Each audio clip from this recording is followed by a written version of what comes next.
ایسا نہیں کیا کہ بسا اوقات یہ ینگ جو لڑکے ہوتے ہیں نماز پڑھ رہے ہوتے ہیں اور اس میں ہنس پڑھتے ہیں، تو اس نماز میں ہنسنے کا شرعی طور پر کیا حکم ہوگا؟ دیکھیں، مسئلہ یہ ہے کہ اگر کوئی رکوع و سجود والی نماز پڑھ رہا ہو اور جاگنے کی حالت ہو، نماز پڑھنے والا بالغ ہو اور اتنی آواز سے ہنس دے کہ اطراف کے کچھ لوگ ادھر اور کچھ لوگ ادھر اس ہنسی کی آواز کو سن لیں، جس کو شرعی اعتبار سے قہقہہ کہتے ہیں، تو اس شخص کی نماز بھی ٹوٹ جائے گی اور وضو بھی ختم ہو جائے گا، طہارت بھی زائل ہو جائے گی۔ اب اس کو دوبارہ جا کے وضو کرنا ہوگا، پھر نئے سرے سے نماز پڑھنی ہوگی، کیونکہ نبی کریم صلی اللہ علیہ وسلم ایک مرتبہ صحابہ کرام کو نماز پڑھا رہے تھے، تو پیچھے کچھ جوان صحابہ کرام موجود تھے، تو ایک نابینا صحابی تشریف لائے اور ان کو نظر نہ آیا، مطلب بعض نے لکھا ہے کہ نظر کم تھی، بہت ہی کم تھی، بعض نے نابینا بھی لکھا ہے، تو وہ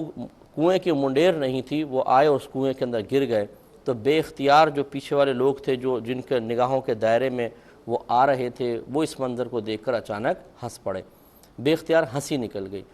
جب نماز سے فارغ ہوئے تو نبی کریم صلی اللہ علیہ وسلم نے ارشاد فرمایا کہ جس کی ہنسی کی آواز نکلی اسے چاہیے کہ وہ دوبارہ جا کے وضو کرے اور نئے سرے سے نماز پڑھے۔ اس لیے پھر فقہاء نے قیودات بیان کی کہ وہ رکوع سجود والی نماز تھی، وہ پیچھے جن کے قہقہہ نکلے تھے وہ بالغ لوگ تھے، حالت جاگنے کی تھی اور اتنی آواز سے قہقہہ تھا کہ سرکار تک آواز پہنچ گئی، لہذا جب یہ تمام چیزیں مجتمع ہوں گی تو نماز کے ساتھ ساتھ طہارت بھی زائل ہو جائے گی۔ لیکن اگر کوئی اور نماز ہو، مثال کے طور پر نماز جنازہ میں اگر کوئی ہنس پڑا ہے، تو چونکہ یہ نبی کریم صلی اللہ علیہ وسلم نے حکم صرف رکوع سجود والی نماز کے سلسلے میں ارشاد فرمایا اور عقلاً جو ہے وہ مطلب بات سمجھ میں نہیں آتی ہے کہ ہنسی سے طہارت کے زائل ہونے کا کیا تعلق ہے۔ یہ تو عقل اس چیز کا ادراک کر سکتی ہے کہ نماز میں ہنسنا ایک بے ادبی ہے جس کی وجہ سے نماز کے ٹوٹنے کا حکم ہونا چاہیے، لیکن طہارت زائل ہونا، کیونکہ طہارت زائل ہوتی ہے نجاست کے خروج کی وجہ سے، اور قہقہہ کوئی نجاست تو نہیں ہے، لیکن چونکہ ہمارے آقا صلی اللہ علیہ وسلم نے خلاف قیاس نماز ٹوٹنے کا کے ساتھ ساتھ طہارت کے زوال کا بھی حکم ارشاد فرمایا، لہٰذا جب اس طرح کا ایک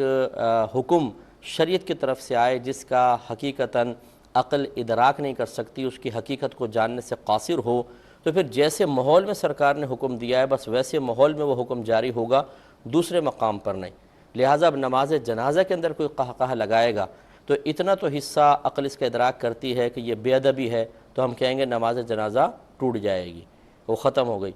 لیکن طہارت کے زوال کا حکم اس لیے نہیں دیں گے کہ نبی کریم صلی اللہ علیہ وسلم نے یہ بظاہر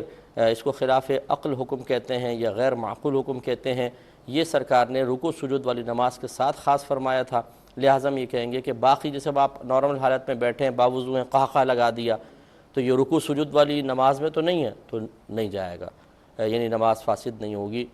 یہ وضو طہارت زائل نہیں ہوگی۔ اسی طرح نماز جنازہ میں نماز ٹوٹ جائے گی، طہارت زائل نہیں ہوگی۔ امید ہے کہ مسئلہ سمجھ گئے ہوں گے۔